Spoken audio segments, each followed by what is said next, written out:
గ్రంథంలో దేవుడు స్పష్టంగా యెహోషువ గురించే మాట్లాడాడు. యెహోషువతోనే మాట్లాడుతూ ఉన్నాడు. యెహోషువ ఏమై ఉన్నాడో, యెహోషువతో దేవుడు ఏం మాట్లాడుతున్నాడో ఈ గ్రంథము ఆరంభంలోని దేవుడు ఆరంభించి ఒక విషయాన్ని యెహోషువతో స్పష్టంగా చెప్పాడు. యెహోషువ, నేను నీకు తోడుగా ఉన్నాను.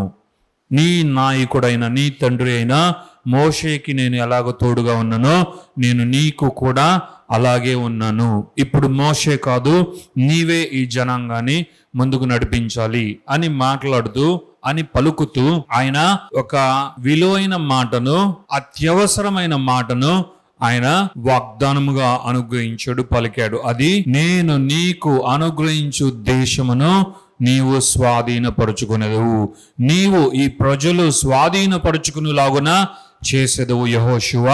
ఇదే నా వాక్కుని యెహోషువతో దేవాతి దేవుడు ఒక గొప్ప వాక్యాన్ని మాట్లాడాడు. హల్లెలూయా. ఇది ఎంత ఇంపార్టెంట్ అంటే, ఇజ్రాయేలీయులు దేవుడు వాగ్దానం చేసిన ఆ దేశానికి చేరుటకు ఈ వాక్యము దోహదపడింది.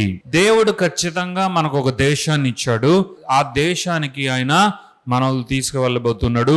No matter what comes across our journey, మా ఈ ప్రయాణానికి వ్యతిరేకముగా ఎలాంటివి వచ్చినా, ఎలాంటి అవరోధాలు వచ్చినా, ఒడిదుడుకులు వచ్చినా సరే, మేము మాత్రం చివరకు ఆ దేశాన్ని చేరుతాము, ఆ దేశాన్ని స్వాధీనపరుచుకుంటాము. ఆ దేశం యొక్క బార్డర్స్లో నిలబడి, అబ్బా ఎంత బాగుందబ్బా ఈ దేశము, ఎంత బాగా ఈ ప్రదేశంలో పంటలు ఉన్నాయి, ఎంత మంచి చెట్లు ఉన్నాయి, ఎంత మంచి నదులు ఉన్నాయి, చెరువులు ఉన్నాయి, నీరున్నాయి అని మాట్లాడుకునేలాగున కాదు.